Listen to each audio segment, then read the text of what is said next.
الحمد للہ والصلاۃ لأہلہا اما بعد۔ اس وقت میں ہم جو جمع ہوئے ہیں کہ ہمارے سامنے مہمان مکرم حضرت مولانا مفتی صہیب احمد صاحب عثمانی قاسمی دامت برکاتہم تشریف فرما ہے۔ اللہ پاک حضرت کے آنے کو ہمارے لیے باعث خیر فرمائے۔ اللہ پاک حضرت کی صحبت کا اثر اللہ پاک ہم سب کو اللہ پاک عطا فرمائے۔ تو غرض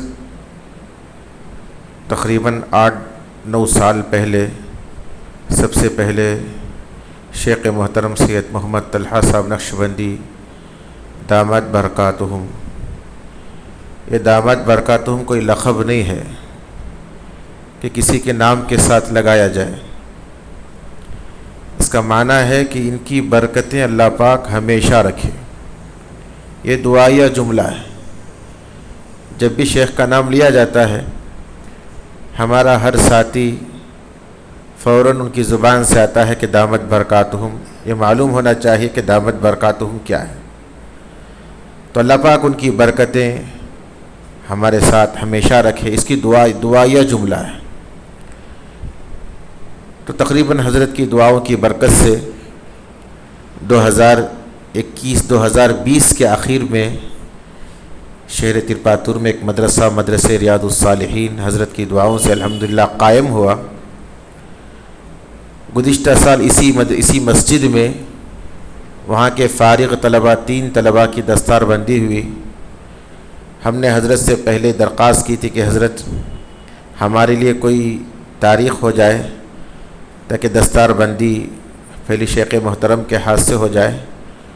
تو حضرت نے دعائیہ جملے فوراً اتنی مشغولی کے بعد بھی جب ہمارا میسیج دیکھتے حضرت فوراً حضرت نے لکھا کہ اس مرتبہ وانم بڑی مفتی صاحب کو بلا کر آپ جلسہ کر لیں، انشاءاللہ دوبارہ حاضری ہوگی تو آپ کے مدرسے میں ضرور آنا ہوگا۔ دعا فرمائیں کہ اللہ پاک شیخ محترم کو اللہ صحت کاملہ عاجلہ دائمہ مستمرہ عطا فرمائیں، ان کی برکات کو اللہ پاک سارے عالم میں اللہ پہنچائے۔ تو غرض جب یہ مدرسہ قائم ہوا تو کسی بھی طرح سے جب حالات آتے تو شیخ سے بات کرتا میں کہ حضرت ایسے حالات ہی کچھ دیر بات کرنے کا موقع ملتا تو حضرت کا ایک ہی جملہ ہوتا، تم اپنا کام کرو۔ بڑا عجیب جملہ، یہ جملہ ہر موڑ پر مجھے کام آتا ہے۔ تم اپنا جو کام ہے وہ کام آپ کر لو، باقی کسی کی طرف نہ دیکھو۔ تو یہ جو نصیحت ہے دن رات میں کئی مرتبہ حضرت کی یاد آ جاتی ہے ہمیں۔ تو غرض واقعی کتنی بھی تعریف کی جائے حضرت والا کی کہ ہم چھوٹوں کو بھی حضرت کبھی کبھی یاد کر لیتے ہیں۔ تو غرض حضرت کی دعاؤں کی برکت سے مدرسہ ریاض الصالحین قائم ہوا۔ 3 طلباء گزشتہ سال حافظ ہوئے۔ مختصر عرصے میں شہر کے اندر شہری طلباء ہیں، غیر اقامتی مدرسہ ہے۔ اب جن 3 طلباء نے آپ کے سامنے پروگرام پیش کیا، پہلا عبدالحنان ہے جو میرا بیٹا ہے کہ الحمدللہ اس بچے نے اس وقت تک 4 پارے حفظ کیے ہیں، اور دوسرا بچہ جس نے صحبت اللہ والوں کی پڑھا وہ 21 پارے کا حافظ ہے۔ اب یہ جو طالب علم جس نے صلاۃ اللہ سلام اللہ پڑھا، یہ پیر صاحب کے جو خلیفہ ہیں ان کی نعتیں بہت زور سے طالب علم مشق کرتا رہتا ہے۔ تقریباً 15 پارے کا یہ بچہ حافظ ہے۔ تو اس سال انشاءاللہ اور 3 طلباء حفظ قرآن مجید جو ہے انشاءاللہ ختم کرنے کی انشاءاللہ کوشش کر رہے ہیں۔ یہ سب ہمارے شہر کے لیے اس مدرسے کا پورا تعاون الحمدللہ ہمارے اکابرین کی دعاؤں سے اور ہمارے شہر کے اہل خیر حضرات سے الحمدللہ اللہ پاک مکمل کر رہا ہے۔ تو جب یہاں جلسہ ہوا تو کچھ طالبات کی طرف سے بات آئی کہ مفتی صاحب ہم بھی حفظ کر سکتے ہیں، ہم بھی حفظ کرنا چاہتے ہیں۔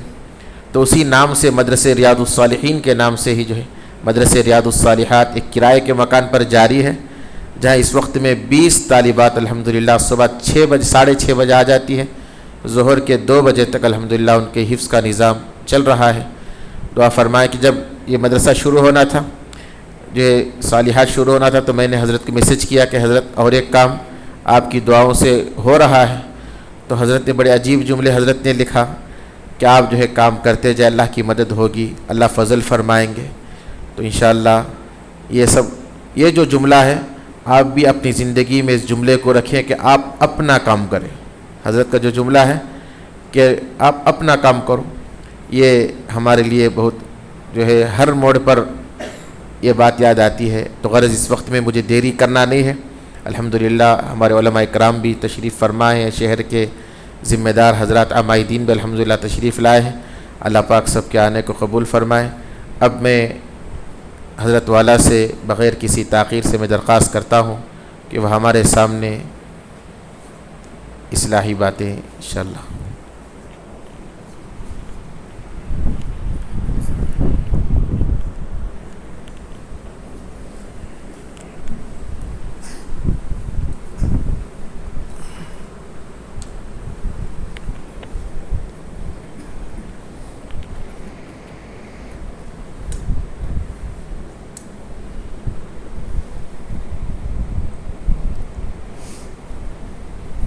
الحمد لله رب العالمين والصلاة والسلام على سيدنا محمد سيد الأولين والآخرين محمد وعلى آله وصحبه أجمعين أما بعد فأعوذ بالله من الشيطان الرجيم بسم الله الرحمن الرحيم من يعمل سوءا يجز به سبحان ربك رب العزة عما يصفون وسلام على المرسلين والحمد لله رب العالمين اللهم صل على سيدنا محمد وعلى آل سيدنا محمد وبارك وسلم اللهم صل على سيدنا محمد وعلى آل سيدنا محمد وبارك وسلم اللهم صل على سيدنا محمد وعلى آل سيدنا محمد وبارك وسلم۔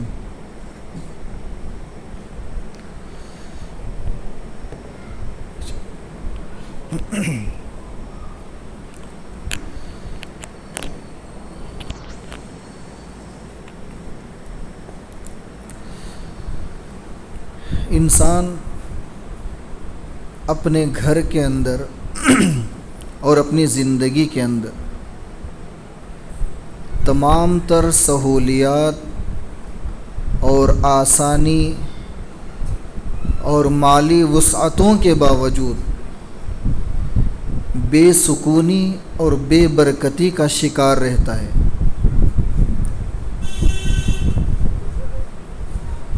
ہمارے جو آبا و اجداد کے جو دور تھے،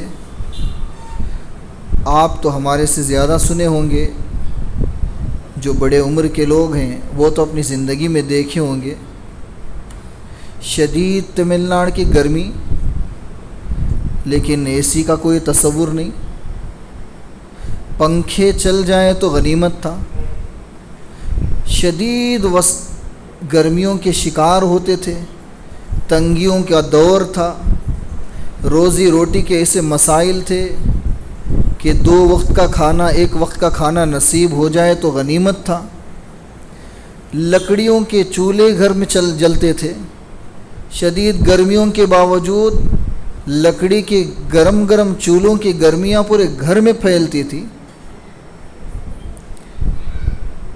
یہ دور ہمارے باپ داؤں نے دیکھا، اور ہم کمزوروں پر اللہ کی ایسی رحمتیں ہوئی، 3 وقت کا کھانا بولنا مذاق بنے گا، دن میں 4 5 وقت کھلاتے رہتے ہیں اللہ تعالیٰ۔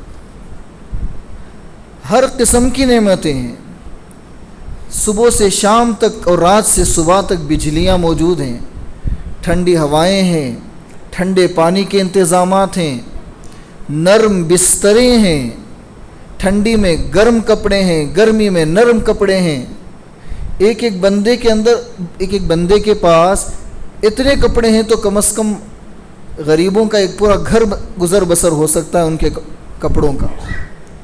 ساری نعمتیں اللہ دینے کے باوجود آج ایک شکوہ ہمارے اندر ہے کہ بے برکتی ہے، سکون نہیں ہے، دل بے سکونی کا شکار ہے، پریشانیاں لائق ہیں. پچھلے دور میں 10 روپے میں پورا گھرانہ چل جاتا تھا، کچھ اور دور آیا تو 1000 روپے میں چل جاتا تھا، کچھ اور آیا تو 5000 میں گزران ہو جاتا تھا. آج 10 15 15 20 20 50 ہزار ہونے کے باوجود بے برکتی اور بے سکونی کا شکار ہے. حضرات صحابہ کی زندگی میں ایک نظر ڈالیں. اس دور میں اتنے کم وسائل ہیں تو اس دور کا کیا حال ہوگا؟ تو کتنی بے سکونی ہونی تھی، ڈپریشن میں روز موت ہونے تھے. لیکن اللہ نے گناہ ان کی زندگی میں نہ ہونے کے نتیجے میں اور دل اللہ کی طرف جڑے رہنے کے نتیجے میں اللہ ان کو ایسی جگہ سے روزی دیتے تھے. ایک صحابی اللہ کے نبی علیہ الصلوۃ والسلام کے سامنے کچھ اشرفیاں لے آ کر کہنے لگے کہ یہ اشرفیاں ہیں، یہ میں نے محنت سے نہیں کمایا اور نہ میں اس کا مالک ہوں، میں پوچھنے کے لیے آیا ہوں کیا یہ میرے لیے ہے یا اس کا کیا کرنا پڑے گا. اللہ کے نبی علیہ السلام نے کہا کہ آپ نے کمایا نہیں، آپ مالک نہیں، تو پھر یہ آپ کو کہاں سے ملے؟ انہوں نے کہا کہ میں جنگل گیا ہوا تھا، ضرورت سے فارغ ہونے کے لیے، قضائے حاجات کے لیے، استنجا موجود نہیں تھے اس وقت، قضائے حاجت کے لیے گیا ہوا تھا تو ضرورت سے فارغ ہو رہا ہوں، اتنے میں ایک چوہا بل کے اندر سے نکلا، ایک سونے کے اشرفی لا کے سامنے رکھ دیا، پھر چلا گیا، پھر ایک لے کے آیا، پھر رکھ دیا. اس طرح 5-10 اشرفیاں گویا کے سامنے آ گئی.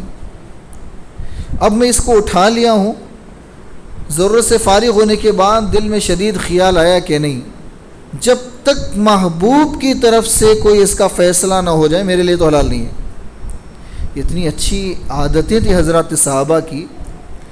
آج کا بندہ ہوتا مفتی صاحب یا مولوی صاحب کے پاس لے کے جاؤں تو مسجد کی رسید رکھ دیں گے اور کہیں گے بھائی اللہ کے رام پہ صدقہ کر دو، اس لیے جانا ہی نہیں، جیب میں رکھیں گے جو یہ کر لیں گے. لیکن حضرات صحابہ پوچھ کے زندگی گزارتے تھے، معلوم کر کے زندگی گزارتے تھے. یہ اطاعت کا جو مزاج ہے، اسی مزاج سے زندگیاں بنتی ہیں اور اسی مزاج سے نجات نصیب ہوتی ہے. تو اللہ کے نبی علیہ السلام نے فرمایا آپ جنگل میں گئے ہوئے تھے تو جنگل کی جو چیز ہوتی ہے اس کا جسے جو ہاتھ لگتی ہے وہ اس کا مالک ہے، اس لیے کہ جنگل وہ کسی کی ملکیت کی جگہ نہیں، وہ اللہ کی جگہ ہے، وہ بالکل انسانوں کے نفع کے لیے اللہ نے جنگل اگایا ہے. تو ذرا غور کر کے دیکھیں، حضرات صحابہ کو بلوں سے روزی ملتی تھی اور ہمارا حال ایسا ہے. کیوں بے برکتیاں؟ مہینہ شروع ہوا، ہمارے بھی حال ایسا ہے کہ ہمارا پیسہ، صحابہ کو بلوں سے روزیاں ملتی تھی اور ہماری پوری روزی بلوں میں جاتی ہے. بجلی کا بل، کرنٹ کا بل، فین کا بل، انٹرنیٹ کا بل، موبائل کا بل، ساری روزی ہماری بلوں میں جا رہی ہے. یہ کیوں ہو رہا ہے؟ یہ برکتیں ختم ہو رہی ہیں اپنے گناہوں کی وجہ سے. ما اصابکم من مصیبت بما کسبت ایدیکم. لوگوں کو کوئی بھی مصیبت آ کے پہنچتی ہے وہ اللہ کے اوپر نہ چلنا ہے، اپنے گناہوں کے نحوستیں ہیں، اپنے کرتبوں کا حال ہے، اپنے ہاتھوں سے کیا گیا یہ سب. الغرض جو اللہ والے ہوتے ہیں اور جو نیکی تقوی کی زندگی گزارتے ہیں ان کی چونی میں اللہ برکت رکھ دیتے. چونی وہ آج کے دور میں تو اس کا تصور بھی نہیں ہے. آج کہہ لو کہ 1 روپیے میں برکت رکھ دیتے، اس لیے کہ بچے ناراض ہو جائیں گے کون سی لینگویج گفتگو کر رہے ہیں، تو 1 روپیہ رکھ لو، 1 روپیے میں برکت ہو جاتی ہے. حضرت جنید بغدادی رحمۃ اللہ علیہ، ان کے پاس ایک بندہ آیا دعا کروانے کے لیے کہ حضرت میں حج کو جانا چاہتا ہوں، بڑی تمنا ہے، اللہ کے گھر کا دیدار کر لوں، ہر مومن کے اندر یہ ہونا چاہیے. اللہ ہمیں بار بار اپنے گھر کی مقبول دیدار اور مقبول حاضری نصیب فرمائے۔ ایک ایمان والے کا دل اللہ کے گھر کو، وہاں کی آب و ہوا کو، وہاں کی فضا کو، وہاں کے نورانی ماحول کو دیکھنا نہ چاہے تو پھر کیا دیکھیں ان آنکھوں سے؟ محبوب کا در نہ دیکھے تو پھر یہ آنکھوں کی بناوٹ کی وجہ ہی نہیں رہی۔ ایک صحابی تھے، کھیتی کا کام کر رہے تھے، جیسے ہی اطلاع ملی کہ انتقال ہو گیا ہے امام الانبیاء جناب محمد الرسول اللہ صلی اللہ علیہ وسلم کا، روتے ہوئے ہاتھ اٹھا کر اللہ سے کہنے لگے، اللہ یہ آنکھوں کو آج کے بعد سے اندھا کر دیجئے، اب میں مدینے میں جا کے آنکھیں محبوب کا دیدار نہیں کری تو پھر کیا کریں؟ تو ایک مومن کے لیے دل کی حسرت ہونی چاہیے محبوب کے گھر کا دیدار۔ تو حضرت جنید بغدادی رحمۃ اللہ علیہ کے پاس آ کر کہنے لگے کہ میں اللہ کے گھر کا دیدار کرنا چاہتا ہوں، لیکن مسئلہ یہ ہے کہ میرے پاس کچھ بھی نہیں ہے۔ حضرت 1 روپیہ، یعنی آج کے زبان میں 1 روپیہ چونی نکال کے اس کے ہاتھ میں دیے اور کہنے لگے، اللہ آپ کو برکت عطا فرمائیں گے، بڑوں کی دعائیں لینا سیکھیں، اور بڑوں کی دعائیں زندگی میں مل گئی پھر اور کسی چیز کی ضرورت نہیں ہے۔ جس چیز کے لیے دنیا میں بھاگ رہے ہو نا، وہ قدموں پہ آ کے بھیک مانگے کہ لے لو مجھے۔ دنیا قدموں میں پڑ جائے گی، انسان بھاگے گا دنیا سے، دنیا دوڑ دوڑ کے آئے گی۔ اللہ والوں کی دعاؤں کے یہ نتیجے ہوتے ہیں۔ تو برکت کی دعا کر کے 1 چونی ہاتھ میں دی۔ اب وہ گئے، کیا کروں؟ 1 روپیے میں حج آج ہو سکتا ہے کیا؟ ویسے چونی میں نہیں ہو سکتا تھا۔ ایک قافلہ جا رہا تھا، اتفاق سے یہ ہوا کہ ایک کہیں اور سے آ رہا تھا قافلہ حج کے لیے، اس کے اندر ایک صاحب کا انتقال ہو گیا راستے میں، اور ان کا اونٹ اور ان کے حج کرنے کے پوری چیزیں، جتنے سامان ہیں، احرام سے لے کر جا کے واپس آنے تک کا پورا سامان اونٹ پہ لدا ہوا تھا، لیکن وہ صاحب انتقال کر گئے تھے۔ ان کے وارثین جو حج میں موجود، جو اس قافلے میں موجود تھے، انہوں نے نیت کر لی کہ ہم کسی کو حج بدل کرا دیں گے۔ جو اللہ کے گھر کے لیے نکلا تھا وہ چلا گیا ہے، اب اس کی حسرت باقی رہ گئی ہے۔ اب اگر کوئی بھی بندہ آئے تو ہم انشاءاللہ اس بندے کو ان کے بدلے میں لے کر جائیں گے۔ تو وہ صاحب 1 روپیہ لے کے کھڑے ہوئے ہیں کہ کہیں سے حج کے قافلے جو اس طرف سے جاتے ہیں، بغداد عراق کے بعد سے جو جاتے ہیں، ان قافلوں کے انتظار میں دیکھ رہے تھے۔ قافلہ جا رہا تھا، قافلے کو ان کا انتظار اور ان کو قافلے کا انتظار۔ یہ کون کر رہا ہے؟ یہ وہ کر رہا ہے جس کے لیے بندہ نیکی کر رہا ہے۔ اب انہوں نے کہا کہ میں حج کو جانا چاہتا ہوں۔ انہوں نے کہا کہ اللہ اکبر، تشریف لائیے۔ ایسا اعزاز ہو رہا تھا گویا کہ کوئی بڑے اللہ والے ہاتھ کو لگ گئے، اور سب ان کو لیا، ہاتھوں ہاتھ لے کے کھلا کے پلا کے اکرام کر کے اونٹ حوالے دیا، اور اپنے ساتھ میزبانی کے ساتھ ایسے گئے۔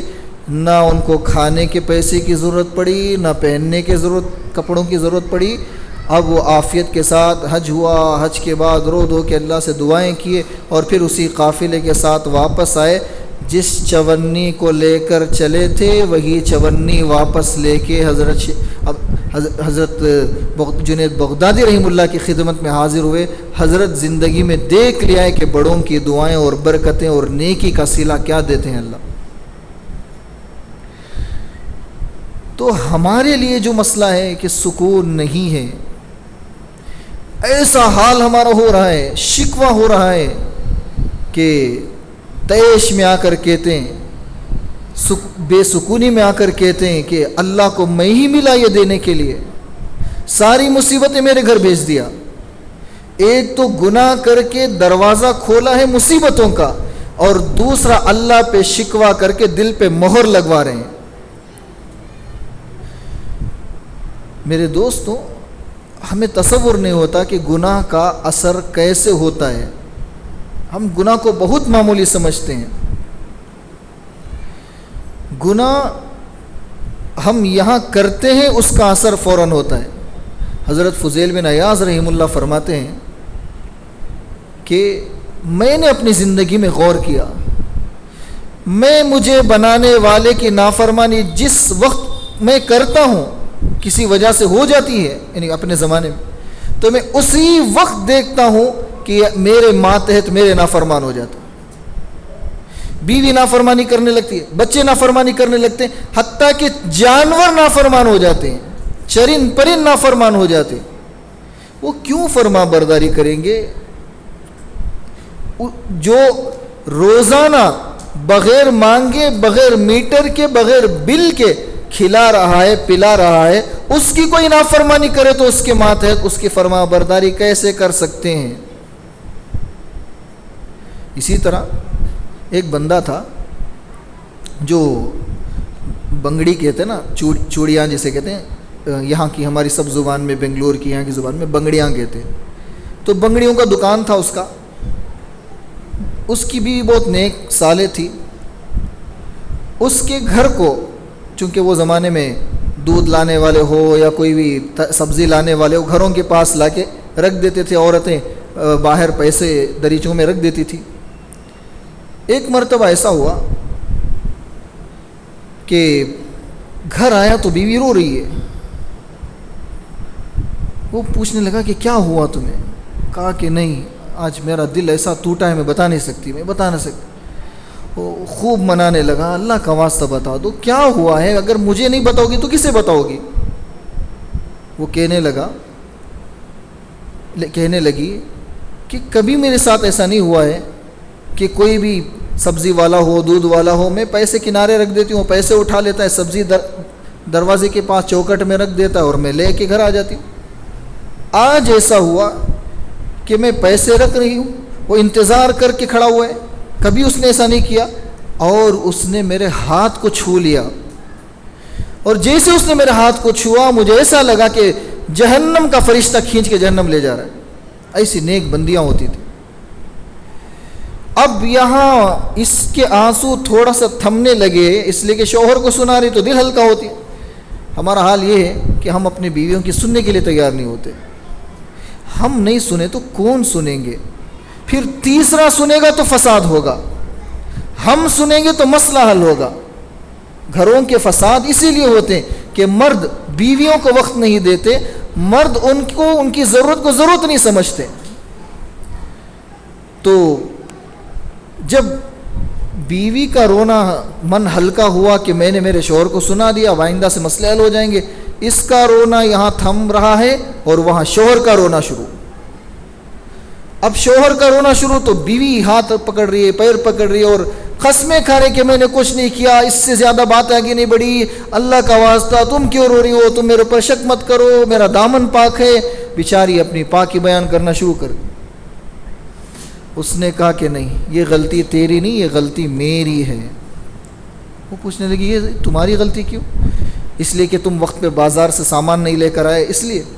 کہا کہ نہیں، آج مجھ سے بھی غلطی ہوئی ہے۔ کیا ہوئی؟ میرے دکان میں جب بھی کوئی مستورات آتی تھی بنگڑیاں لینے کے لیے، چوڑیاں لینے کے لیے، تو میں چوڑیاں الگ الگ سائز کے رکھ دیتا تھا، تو وہ چوڑیاں نکالتی، پہن لیتی، جو پسند آئی بتاتی، بھاؤ تو ہوتا چلے جاتی تھی۔ آج شیطان نے میرے اندر غلبہ پیدا کیا، کسی لڑکی کو میں نے اپنے ہاتھوں سے قصدن چوڑیاں پہنایا، جیسے میں نے اس کے ہاتھ کو پکڑ کے یہاں چوڑیاں پہنا رہا تھا، وہاں اللہ نے میری پاکیزہ بیوی کو کسی غیر محرم کے ہاتھوں کے حوالے کر دیا۔ گناہ کو ہم معمولی سمجھتے ہیں، یہاں گناہ ہوا وہاں نظر آنا شروع ہو جاتا ہے۔ من یعمل سوءا یجز بہ، جس نے جو برائی کی وہ پائے گا اس کا بدلہ۔ وہ بجلی کی کرنٹ کی طرح ہے، بجلی کے تار کو چھو گے، اس کے اندر اگر کرنٹ پاس ہو رہا ہے، اور جتنے بڑے دعوے کر لے کہ مجھے کرنٹ نہیں مار رہا ہے، کچھ دیر ایسی اسے رہنے دو، پوری حقیقت کھل کے سامنے آ جائے گی، چاہے الیکٹریشین ہو۔ الیکٹریشین حضرات کو عموماً دعویٰ ہوتا ہے کہ نہیں ہمیں کرنٹ نہیں مارتا، ہمیں عادت ہے، ان کو معلوم ہے فیس چھینا ہے یا نیوٹرل چھینا ہے، لیکن جس پہ واقعی کرنٹ مارتا ہے، جس میں ارتھنگ سیٹ نہیں ہوتی ہے، اس لائن کو چھو کے دکھائیں اور کہیں کہ کرنٹ نہیں مار رہے ہیں، کرنٹ مارے گا۔ کیوں؟ بجلی میں کرنٹ ہے، وائر میں کرنٹ ہے تو بجلی لگے گی، شارٹ ہوگا۔ بالکل اسی طرح گناہ ایسی چیز اللہ نے بنائی ہے، اس کا نتیجہ آنکھوں کے سامنے ہو کر ہی رہے گا، لیکن اس کے بھی اللہ نے 3 طریقے بتائے ہیں۔ کبھی کبھار اللہ فوری دکھا دیتے ہیں، جیسے یہ دونوں مثالیں میں نے بتائی۔ ایسے ایک مثال، پڑوس ملک کے اندر ایک بہت بڑا مالدار تھا، اس کی مالداری کا عالم سمجھنے کے لیے تھوڑا سا ہم یہ ہمارا جو علاقہ ہے وانمباڑی، جولار پیٹ اور ترپتور، یہ تقریباً پاس کے قریب علاقے ہیں۔ ایک شاید جنکشن جولار پیٹ کا جنکشن ہے، ایک وانمباڑی کا جنکشن ہے، شاید ٹرین کا جنکشن۔ اس بندے کی دولت اتنی تھی، اس کی پوری لینڈ میں، پوری زمین میں 2 ریلوے اسٹیشن آتے تھے، 2 جنکشن آتے تھے، اتنی بڑی زمین تھی، اتنا بڑا مالدار، اور اتنا عیش و عشرت میں زندگی جی رہا تھا، نہ بچوں کی تربیت کی فکر، اپنے حال پہ سب کو عیش و آوارہ گردی میں چھوڑا ہوا تھا۔ اور حقیقت ہے، مال آئے، تربیت نہ ہو، کسی اللہ والے کی انگلی تھاما ہوا نہ ہو، پھر اس سے گناہ بچا کے دکھا دیں، چاہے وہ لوگوں کے سامنے جتنا جنٹل مین بن کے دکھائیں، جتنا اچھا بن کے دکھائیں۔ ایک مرتبہ کسی چوراہے میں کھڑے ہو کر گپے شپے چل رہے تھے دوستوں کے ساتھ، ایک ساتھی اس کا آ کر کہنے لگا کہ بھائی میں بہت پریشان ہوں، کہیں سے میرا کام نہیں ہو رہا ہے، کہیں سے پیسے نہیں آ رہے، بہت تنگی محسوس ہو رہی ہے، خرچ کرنے کے لیے پیسے نہیں ہیں۔ تو بہت بڑائی کے ساتھ ایک جملہ اس نے کہا تھا، یہ بڑے بول اللہ کو پسند نہیں ہیں، اللہ ہمیں ہمیشہ چھوٹے بن کر رہنے کی توفیق عطا فرمائے۔ اس نے ایک بول اس کے منہ سے ایک بول نکلا، وہ بول یہ تھا کہ تجھے خرچ کرنے کے لیے پیسے نہیں ہیں، اور میرا حال یہ ہے کہ میں نے ایسے کمایا ہے کہ مجھے کہاں خرچ کروں جگہ موجود نہیں ہے۔ بس یہ غرور والا جملہ، یہ سامنے والے مجبور آدمی کی حقارت کر کے اس کے سامنے جو گفتگو کی گئی، اللہ ہیں، ساری زمین اللہ کے قبض قدرت میں ہے، وقتی طور پر کسی کو کچھ زیادہ کسی کو کچھ کم دے دیا گیا ہے، یہ تقسیم اللہ کے، ان اللہ یبسط الرزق لمن یشاء ویقدر، اللہ جسے جتنا دینا ہے، زیادہ دینا ہے، کم دینا ہے، پھیلا کے دینا ہے، اللہ کے فیصلے ہیں۔ یہ ہمارا غرور، ہماری رونت نہیں ہے، ہم محتاج ہیں۔ ہمارا مسئلہ یہ ہے کہ اتنی بڑی اللہ نے دولت دی، اب مجھے اس کے حساب سے کتنی بڑی جنت بنانی ہے، ہماری یہ فکر ہونی چاہیے۔ کتنے مجبور ہوں گے جو اپنی بچیوں کو رکھ کر رو رہے ہوں گے کہ ان کو شادیاں کرنے کے لیے پیسے نہیں ہیں۔ میں بہت درد کے ساتھ ایک بات کہتا ہوں، جو دیکھا ہے، جو سنا ہے، وہ کہہ رہا ہوں کہ ہمارے بنگلور کے ایک علاقے میں جو بہت ذرا پسماندہ علاقہ ہے، حضرت دامت برکاتہم کے حکم سے اور آپ کی فکروں سے جو کام حضرت کے چل رہے ہیں، غیر مسلموں میں اور مسلمانوں میں، غریب علاقوں میں خدمت کے مختلف کام چلتے ہیں۔ رحمت گروپ حضرت کی ایک تنظیم کا نام ہے، ایک فکر کا نام ہے۔ تو اس کے تحت جب ہم لوگ خدمت کر رہے تھے، ہمیں اطلاع دی گئی کہ فلاں علاقے کے فلاں جگہوں میں، اللہ حفاظت فرمائے، جوان بچیوں کو سنگا والے اور اسی طرح کرسچنوں کے عیدوں کے موقع پر بچیوں کو گویا کہ بیچا جاتا ہے، ان کی عزتوں کے سودے کیے جاتے ہیں، اور خود مائیں کرتی ہیں، ماں باپ کرتے ہیں گھروں سے، وہاں کچھ خدمتیں کی جائیں۔ تو سروے کے لیے ایسی جانا ہوا، کچھ گھروں کے پاس جا کے گھروں کے حالات کا جائزہ لیتے ہم نے درخواست کر دی کہ ہم انشاءاللہ، ہمیں بہت سے ایسے خبریں ہمیں ملی ہیں، ہمیں بہت درد ہوا۔ درد اس لیے نہیں ہوا کہ وہ آپ کے گھر کی بچیاں گئی ہیں، درد اس لیے ہوا کہ میری بہنیں گئی ہیں، آپ کی بچیاں میری بہنیں ہیں، ایمان والے بہنیں ہیں، اس تکلیف سے ہم لوگ آئے ہیں۔ تو ان کا ایک جملہ تھا، شادیوں کے لیے رشتوں کی بھیک مانگ کے ہم لوگ تھک گئے، کوئی بھی مرد آتا ہے سوائے لالچ کے علاوہ نہیں آتا، کہ اسے مال و دولت چاہیے، جہیز میں اتنا چاہیے، فلاں چاہیے، ہمارے گھر کے گزران نہیں ہو رہے ہیں، ہم ان کو کیسے پیسے دیں؟ ہم نے بچوں کو بتا دیا کہ اپنی زندگی خود جینا ہے، خود کماؤ، ان کو کچھ کمانا نہیں آتا، تو جس لائن سے کمائی ہو رہی ہے اسے ہم کما رہے ہیں۔ پوری امت گنہگار ہے۔ جس علاقے کے اندر کوئی بچیاں بیٹھ کے رو رہی ہیں، مالدار اور عیش و عشرت کی شادیاں کرنے والے گنہگار ہیں۔ وہ بچیاں اگر بازار سے گزرتی ہوئی شادی محل کی دھوم دھام دیکھ کر ان کے دل سے آہ نکل گئی، وہ شادیاں ہرگز چل نہیں پائیں گی۔ بڑی بڑی شادیاں ٹوٹنے کی وجہ کیا ہے؟ غریبوں کی آہیں ہیں۔ اللہ حفاظت فرمائے۔ تو اس کا جو مغرورانہ جملہ جو نکلا تھا، بس عرش ہل گیا اس میں۔ چند ہی دنوں میں انتقال ہو گیا۔ اب وہ انتقال ہوا تو اس کا بچہ بالکل کھری جوانی میں تھا، اور عیش و عشرت تو آ گیا تھا زندگی کے اندر۔ اتنی بڑی دولت بینک کے اندر، زمین کے اندر، خوب ادھر ادھر سے آمدنی، کیا کرے گا بچہ؟ جو اندر بھرا ہوا ہے وہی کرے گا۔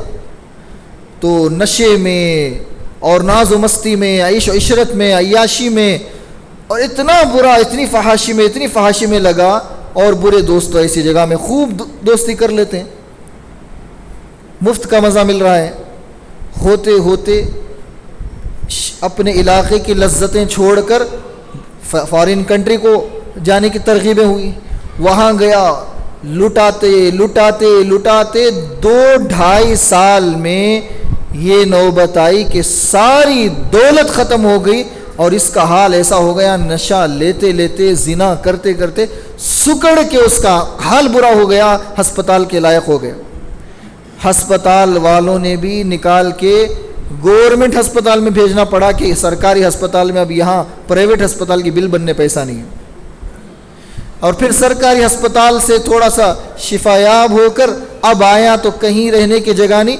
باپ جس جگہ کھڑ کے مغرورانہ جملے کہا تھا، رعونت والے جملے کہے تھے، اسی جگہ پہ کھڑے ہو کر اپنے نشے کی عادت مٹانے کے لیے کھڑے ہو کے بھیک مانگ رہا تھا۔ یہ دنیا نے دیکھا ہے یہ منظر، اور پتہ نہیں ہمارے ملکوں میں بھی کون کون لوگ اپنے آنکھوں سے دیکھیں کہ پہلی نسل کا حال کچھ اور بعد کی نسل کا حال کچھ۔ یہ اللہ کی طرف سے پکڑ ہے، یہ گناہوں کے نحوست ہیں۔ ایک طریقہ اللہ کا گناہ کا ایسا عذاب دینے کا ایسا بھی ہوتا ہے، من یعمل سوءا یجز بہ، کہ جس نے کوئی برائی کی اس کو اللہ دکھا کے رہیں گے، تو کبھی تاخیر سے دکھاتے ہیں۔ ایک مرتبہ حضرت جنید بغدادی رحمۃ اللہ علیہ کا واقعہ ہے کہ ان کے ساتھ ایک حافظ قرآن تھا، اور وہ حافظ قرآن ان کے ساتھ سفر کر رہا تھا۔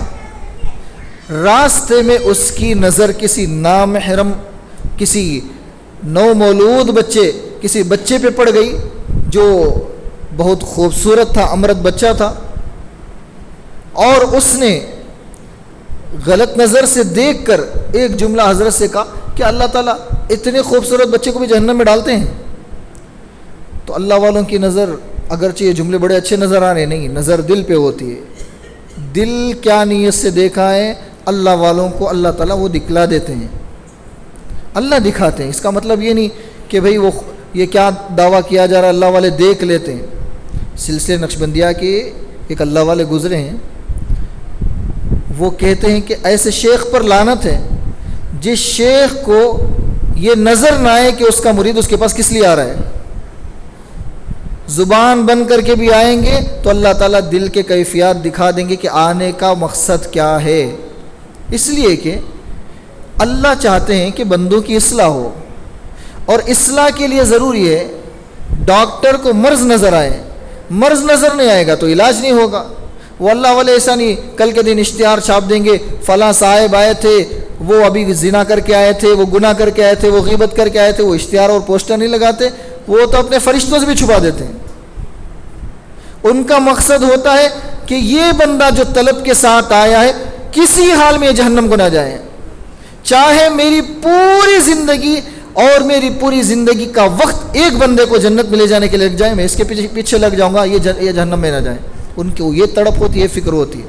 یہ اللہ کے نبی علیہ الصلاۃ والسلام کی روحانی وراثتیں اللہ ان کو عطا کرتے ہیں. ان وراثتوں کو وہ کھونا نہیں چاہتے بندوں کی گناہ دکھا کر. اللہ والوں سے بھاگنا نہیں چاہیے، ان کے قدموں میں چپک کے رکھنا چاہیے. اللہ ہمیں ہمیشہ اپنے اللہ والوں کے، اپنے شیخ کے، بزرگ کے قدموں کا ایک مٹی کا ذرہ بنا کے رکھے. الغرض تو ان کی نظر پڑی قلب پر، تو قلب کا حال اچھا نہیں تھا. انہوں نے اس سے کہا بیٹا توبہ کر لو. آپ نے سوال تو کیا، ٹھیک ہے، اس کا جواب الگ ہے، لیکن آپ جس نظر سے دیکھا ہے وہ نظر اللہ کے یہاں بہت قابل عقوبت، پکڑنے کے لائق ہے. تو وہ تعویل کرنے کا نہیں، میں پوچھ رہا تھا کہ کیا اللہ تعالیٰ کو ایسے اتنے خوبصورت بچوں کو بھی دیکھ کے اللہ تعالیٰ رحم نہیں کھائیں گے، کیا میرا مقصد ایسا تھا، میرا سوال ایسا تھا. تعویلیں ہو رہی تھی جو آج ہماری بڑی بیماری ہے. آج ہمیں ہمارے بڑے کسی بات پہ نکیر کیے تو جو مطیع فرما بردار ہوتا ہے وہ بس اس جملے کو نعمت سمجھ کے رکھ لیتا ہے. جیسا کہ ابھی مفتی صاحب آپ کے سامنے بیان کر رہے تھے کہ وہ حضرت سے حالات سامنے رکھ رہے ہیں اور حضرت کا ایک جملہ، بس آپ اپنا کام کرتے رہیے. جو خدا نخواستہ کوئی نافرمان ہوتا تو یہ کیا، میں سنا رہا ہوں، سننے کے تیار نہیں، میں سنا رہا ہوں، کچھ بولنے کے لیے تیار نہیں. لیکن دوسرا بھی انداز ہے، مثبت انداز دیکھیے. اس کو سنہرے حروفوں کی طرح حضرت نے، مفتی صاحب نے اپنے پاس اپنے دل میں اسے جمائے رکھا اور اللہ تعالیٰ اس کے نتائج دکھا رہے ہیں. سینکڑوں بچیاں، صرف معلمات ان کی تقریباً 45 کے قریب موجود ہیں. تو پھر کتنی طالبات ہیں، کتنا کام ہو رہا ہے، آپ لوگ معاون ہیں ان سب کے. تو یہ پیچھے کا ایک جملہ کیا اثر کر گیا. تو طالب جو ہوتا ہے، سچا طالب، اس کا کام یہی ہے کہ شیخ نے روک دیا رکنا ہے، شیخ نے کہہ دیا کرنا ہے. تعویل کریں گے برباد ہوں گے. یہ تعویل جو اندر کا مرض ہے، وہ کبر ہے. میرے سے کیسے غلطی ہو سکتی ہے، میں غلطی کر سکتا ہوں، میرا مقصد تو یہ تھا، میرا مقصد تو وہ تھا، میرا مقصد تو یہ تھا. بنی اسرائیل کی یہی تعویلیں ان کے انبیاء سے ہوتی تھی. تو جیسے وہ بندہ تعویل کرنے لگا، خاموشی اختیار کر لیا. اللہ کا ایک انداز یہ بھی ہوتا ہے کہ اب گناہ کیے کئی سالوں کے بعد اس کی پکڑ ہوتی ہے. 20 سال کے بعد وہ بندہ قرآن مجید بھول گیا. اس گناہ کے نتیجے میں جو ایک نظر ہوئی تھی، نظر کی توبہ کر لیتا تو اللہ معاف کر دیتے. اللہ والے کی صحبت نصیب ہو جاتی، ترقی ہو جاتی، اللہ کی طرف سے نعمت مل جاتی، نور نسبت مل جاتی. لیکن اپنی بدبختی کا انجام 20 سال کے بعد قرآن بھولنے کا مطلب یہ ہے کہ اسے اس صحبت سے بھی فائدہ نہیں ہوا ہے. حضرت جنید بغدادی رحمہ اللہ اولیاء کے سردار ہیں، ان کی صحبت سے بھی محروم ہو چکا ہے. تو ایک اللہ ہم سب کی حفاظت فرمائے. ایک طریقہ اللہ کا ایسا بھی ہوتا ہے کہ اللہ خفیہ تدبیریں کرتے ہیں. جیسے خفیہ تدبیر یعنی آج گناہ کیا، وہاں کام اٹکا رہے ہیں، وہاں ڈیل نہیں ہو پا رہی، وہاں کی میٹنگ کینسل ہو رہی ہے، صبح کام کے لیے جا رہا ہوں، پوری محنتیں ہو رہی ہیں، پورا دکان سجا کے رکھا ہوں، گاہک آنے کے لیے تیار نہیں ہے، زمینوں کی ڈیل ہو رہی ہے، آ رہے ہیں لوگ پسند کر کے جا رہے ہیں، آ رہے ہیں پسند کے جا رہے ہیں، ہاتھ کو نہیں لگ رہا پیسہ، سارے کاروبار رک رہے ہیں، جو کر رہے ہیں وہاں رک رہے ہیں. ایک زمانے میں دعویٰ ہوتا تھا، میرا حال حضرت ایسا تھا کہ مٹی کو ہاتھ لگاؤں تو سونا بن جاتا تھا. آج ایسا ہے کہ سونے کو ہاتھ لگاؤں تو مٹی ہو رہا ہے. تو یہ نہ سمجھو کہ یہ ہمارے ذہن یا ہماری صلاحیت کا فرق ہو گیا، میں نے بازار نہیں سمجھا، میں نے مارکیٹ کو اسٹڈی نہیں کیا. نہیں، اپنے گناہ کی سزائیں ہو رہی ہیں. ٹٹولے اپنے اندر کہاں سے گناہ ہو رہا ہے اور کون سا گناہ ہو رہا ہے. تو یہ گناہوں کی نوستیں، یا پھر اللہ تعالیٰ بفے سسٹم دیکھا ہوگا نا، جو ہوٹلوں کے اندر یا پھر شادیوں میں اللہ نہ کرے سے شادیاں نہ جائیں، مثال کے لیے منہ میں زبان میں آ گیا تو پھر میں اسے جوڑ کے بتانا چاہ رہا ہوں، اس لیے کہہ رہا ہوں، ورنہ تو ایسی شادیاں جہاں پہ اس طرح کا بھکاریوں کا سسٹم ہوتا ہے، بفے سسٹم گویا کہ ایسے سسٹم کی طرف ہی نہ جائیں کہ وہاں پہ کھانے طرح طرح کے رکھے ہوتے ہیں، نیچے کینڈل لگے ہوئے ہوتے ہیں۔ اس کا کینڈل کا کام یہ ہوتا ہے کہ کھانا جب تک گویا کہ اس کے اندر کھانا ہو وہ کینڈل جلتا رہے اور لوگوں کو وہ آئیں، لوگ کھانا لے کے جائیں، سرو ہوتا رہے۔ آج بہت دور کی بات نہیں، عمرے کو جائیں گے تو تقریباً آپ کو وہ چیز دیکھنے کو ضرور ملے گی۔ جو عمرے کو گئے ہوئے ہیں، ٹور والے بیچارے کتنی دیر تک کھانے کو گرم کریں گے، وہاں چولہے رکھنے کی اجازت نہیں، گیس کی نہیں، پابندیاں ہیں وہاں پر، مخالفہ ہو جائے گا وہاں پر۔ تو پھر ان کو ایک ہی آپشن ہے، بفے کی طرح سالن لائے کہیں سے پکا کے لا کے ڈالے اور نیچے سے چھوٹا سا کینڈل جو بھی لگا دیتے ہیں، وہ کینڈل جب تک جلتا رہے گا اس وقت تک کھانا گرم رہے گا۔ حاجی عمرہ کر کے آتے رہیں گے، بازار جا کے آتے رہیں گے، طواف کر کے آتے رہیں گے، کھاتے رہیں گے۔ تو یہ جو جلنے کا جو سسٹم ہے نا نیچے سے، اس طرح دل میں گناہ کی آگ اللہ جلا کے چھوڑ دیتے ہیں۔ کیسے؟ بیوی کو ساس کا کینڈل لگا دیتے، عورت کو، گھر کی بہو کو ساس کا کینڈل لگا کے رکھے ہوئے ہیں، اور ساس کو بہو کا کینڈل لگایا ہوا ہے، ماں باپ کو اولادوں کا کینڈل لگایا ہوا ہے۔ ساری محنتیں کرنے کے باوجود اولادوں کی نافرمانی نہیں چھوٹ پا رہی ہے، اولاد سے پریشان، اولاد کا غم، اللہ اکبر، یہ معمولی غم نہیں ہے۔ پچھلے ہفتے ہماری رحمت گروپ سے ایک بوڑھے میاں کو دفنایا گیا تھا، منگلور میں ان کا انتقال ہو گیا، تو ہماری ٹیم وہاں پہنچی اور الحمدللہ ان کو نہلا دھلا کے، لیکن تاخیر سے پہنچنے کی وجہ سے وہ نیک بیچارے، ان کے ڈاکٹروں کی، گورنمنٹ کی طرف سے پولیس آئی، ان کو اسکیننگ کر کے ان کا پوسٹ مارٹم کر کے پھر دفنایا گیا۔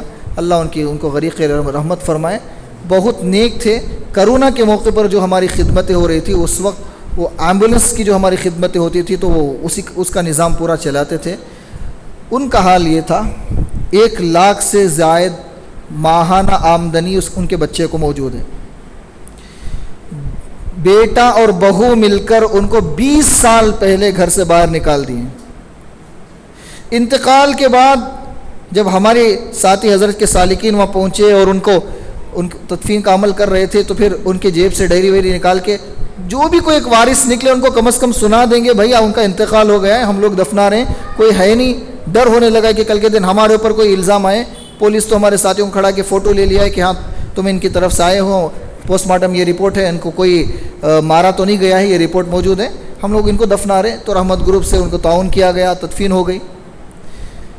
لیکن درد بڑی داستان اس وقت ملی جب یہ جس مصلی میں نماز پڑھ رہے تھے وہاں کے ایک ساتھی کا نمبر ملا۔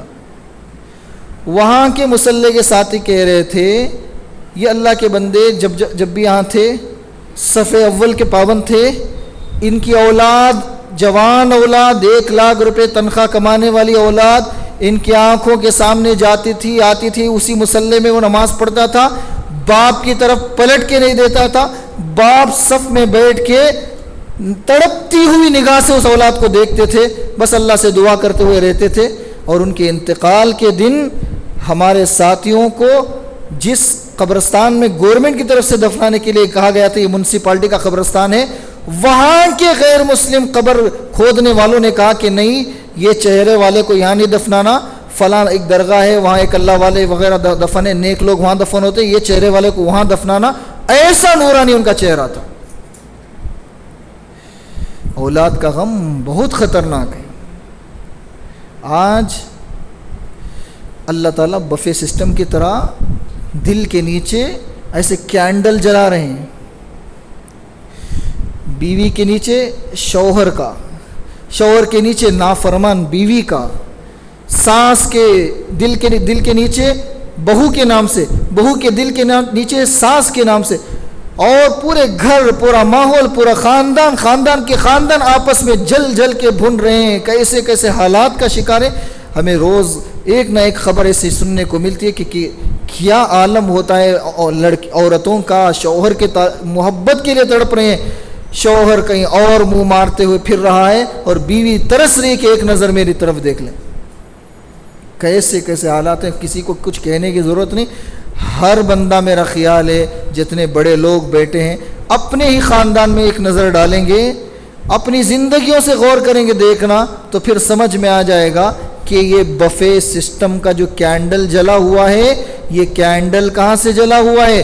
من یعمل سوءا یجزا بہ، اس کے نتیجے میں جلا ہوا ہے. تو یہ اللہ کی خفیہ تدبیریں ہوتی ہیں، بڑی عجیب تدبیریں ہوتی ہیں. اللہ سب کی حفاظت فرمائے. تو انسان یہ سمجھنے لگتا ہے کہ میں گناہ کر رہا ہوں، کون دیکھ رہا ہے مجھے، میں گناہ کر رہا ہوں، کسے نظر آ رہا ہے. آج گناہ کرنے کے لیے کہیں دور جانے کی ضرورت نہیں، وہ تصور چھوڑ دیجئے. گھر کے سرانے قرآن مجید رکھا ہوا ہے، بستر میں گناہ ہو رہے ہیں. مسجد کے ماحول ہے، ذرا سا فون اوپن کریں گے تو یہاں گناہ ہو رہا ہے. گناہ اگر نہ بھی ہو، گناہ جو ہم لوگ فون کے ذریعے سے دیکھ کے آئے ہوئے ہیں، اللہ کے گھر میں کھڑے ہو کر ان گناہوں کا خیال دل کے اندر چلتا رہتا ہے.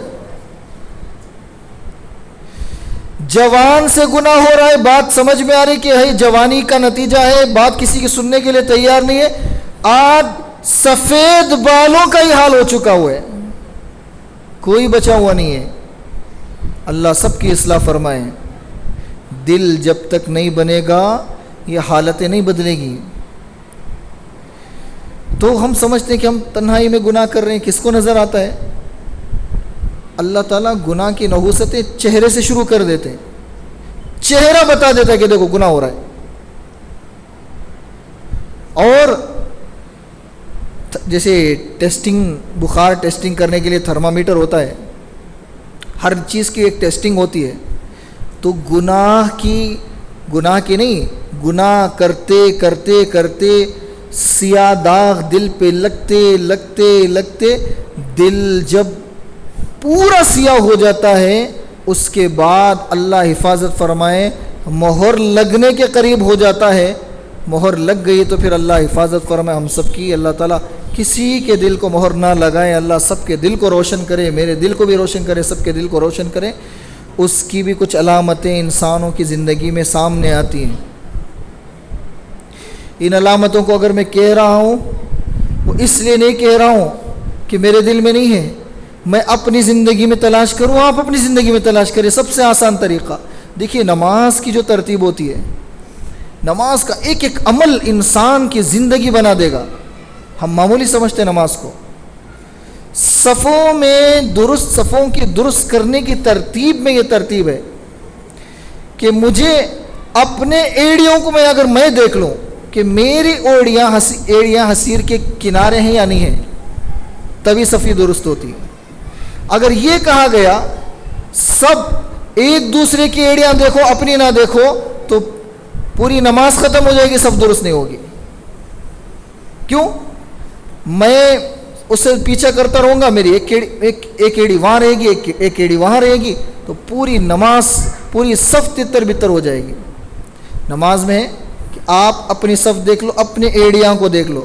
اور حضرات صوفیہ یہی ایک چیز سکھاتے، نظر بر قدم. سلوک کے تصوف میں جو بندہ داخل ہوتا ہے، سب سے کٹھن مشقوں میں سے یہ مشقیں ہوتے ہیں کہ نظر بر قدم. اپنے قدم پر نظر رکھو. یہ نیتوں کی اصلاح ہو جاتی ہے اس میں کہ یہ قدم کیوں اٹھ رہا ہے. نماز کے لیے بھی کھڑا ہو رہا ہے تو نماز کے لیے میں کھڑا ہو رہا ہوں تو میرا نماز کا بھی کیا حال ہے، میرے قدم کو دیکھنے کی ضرورت پڑے گی. تو جب اپنی صفوں کو دیکھنے کی طرح، اپنی ایڑیوں کو دیکھنے کی طرح، میں آج یہ کہہ رہا ہوں کہ جو علامتیں کہی جا رہی ہیں وہ ایک دوسرے کو دیکھنے کے لیے نہیں، آنکھ بند کر کے اپنے دل میں جھانکنے کی ضرورت ہے. میری زندگی میں یہ علامتیں ہیں یا نہیں ہیں؟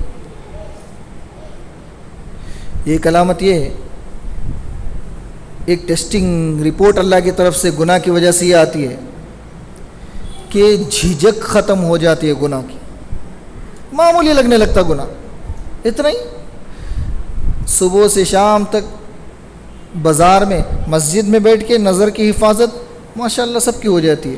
میری بھی آپ کی بھی سب کی ہو جاتی ہے۔ امتحان تو سڑک میں چلنے کے بعد ہوتا ہے، امتحان تو بازار میں چلنے سے ہوتا ہے، امتحان تو تب ہوتا ہے آپ دکان میں کھڑے ہو، گاہک مستورات کی شکل میں آ گئی ہو، امتحان تب ہوتا ہے۔ امتحان تب ہوتا ہے کہ آپ تنہا دکان میں ہو، تنہا کوئی عورت آ گئی، کوئی ایسی ویسی شکل صورت اور ایسے ویسے کپڑوں کے ساتھ بھی آ گئی۔ امتحان تب ہوتا ہے کہ تمہاری نظر، تمہاری سوچ، تمہارے خیال، تمہارے فکر کا امتحان وہاں ہوتا ہے۔ تو یہ بھی بات سمجھ لیں کہ بہت دیر سے صرف اسی گناہ کا تذکرہ ہو رہا ہے، باقی کوئی گناہ نہیں ہے۔ غیبت کرتے ہوئے بھی جھجک ہونے نہیں لگتی، جھوٹ بولتے ہوئے جھجک ہونے نہیں لگتی، صبح سے شام تک جھوٹ پہ جھوٹ چل رہا ہے، اور کہتے ہیں کہ کیا کریں حضرت، جھوٹ بولے بغیر آپ تجارت کر کے دکھائیے۔ تجارت یقیناً ہو کے رہے گی، لیکن یاد رکھنا جو ہم تصور کرتے ہیں کہ اگر میں جھوٹ نہ بولوں تو مجھے بہت نفع حاصل نہیں ہوگا، تو اس کا مطلب یہ ہے کہ میں فراڈ بن کے دھوکہ دے کے اسے سامان بیچ رہا ہوں۔ اور ایک مرتبہ جو پکے تاجر یہاں بیٹھے ہوئے ہیں، میری بات کی تصدیق یا تکذیب وہ کر سکتے ہیں کہ کہنے والا سچا ہے یا جھوٹا ہے۔ جن کو تجارت کا طریقہ آتا ہے وہ کہہ سکتے ہیں کہ میں اگر ایک میٹیریل، ایک چیز آج ذرا سا ملاوٹ کی دھوکہ دے کے بھیج دوں تو اس کا مطلب یہ ہے کہ ایک نہیں 101 گاہک میں نے توڑ دیا۔ وہ جسے بھی جا کے جب بھی استعمال کرے گا اس کا عیب نظر آئے گا، اور جب بھی استعمال کرے گا کسی کے سامنے بولے گا فلاں کی دکان سے نہیں لے رہے، فلاں کے یہ مفت میں اپنا غلط ایڈورٹائزمنٹ کرا رہے ہیں ہم لوگ۔ اور جو سچا تاجر ہوتا ہے، چاہے جس رنگ کی بھی تجارت کرتا ہو، وہ اپنے میٹیریل کو کھرا بیچنے کی کوشش کرتا ہے، کوالٹی بیچنے کی کوشش کرتا ہے۔ اسے معلوم ہے کوالٹی بیچوں گا، خریداری تھوڑی مہنگی ہوگی اور نفع تھوڑا سا سستا آئے گا، لیکن ایک نہیں بکے گا، 1 لاکھ بکیں گے۔ اور میں گارنٹی دے کے کہتا ہوں، سیزن ہو یا ان سیزن ہو، لوگ لینے کا وقت ہو یا نہ لینے کا وقت ہو، وہ کہیں بھی نہیں جائے گا، میرے دکان ہی کو آئے گا۔ کیوں؟ میرا پرماننٹ کسٹمر لسٹ بنی ہوئی رہتی، میرے پرماننٹ کسٹمر کی لسٹ ہے، چہرے یاد رہتے ہیں، 100 کے چہرے یاد رہتے ہیں۔ جو پکے بیپاری ہیں میں ان سے کہہ رہا ہوں، جن کو کچا بیپار کرنا آتا ہے ان سے میں یہ خطاب ہی نہیں کروں، اس لیے کہ میری بات ہی نہیں سمجھ میں آئے گی ان کو کیا نظر آتا ہے؟ 140 کروڑ ہندوستانی ہیں، 10 ٹوٹے تو کیا، 50 ٹوٹے تو کیا، دھوکہ ہی دیتا رہوں گا، اس کا یہ تصور رہتا ہے۔ لیکن یہ تصور غلط ہے کہ ہم امیزون کی طرح اوپر بیٹھ کے بیپار نہیں کر رہے ہیں، پوری دنیا کو ہمارا مال جا رہا ہے۔ ہم جہاں بیپار کر رہے ہیں، ہم جہاں بزنس کر رہے ہیں، کاروبار کر رہے ہیں، اس کا ایک محدود علاقہ ہے اور ایک دوسرے سے کنیکٹ ہیں۔ ہمیں نہیں معلوم ہمارے پیچھے کتنا پروپیگنڈا ہو جائے گا کہ اس کے پاس سے لیا تھا، یہ پرابلم وہ پرابلم۔ جھوٹ بول کے بیپار کرو گے، آج نہیں تو کل اللہ کی پکڑ آئے گی، تنگیاں ہوگی، گاہک ٹوٹیں گے، قرضوں میں ڈوبو گے، سود پہ ہاتھ جائے گا اور اللہ سے جنگ ہوگی، ایمان کے بغیر ہاتھ سے چلے جاؤ گے۔ ایک جھوٹ کا سودا انسان کو ایمان سے ہاتھ دھونے کا موقع ملتا ہے۔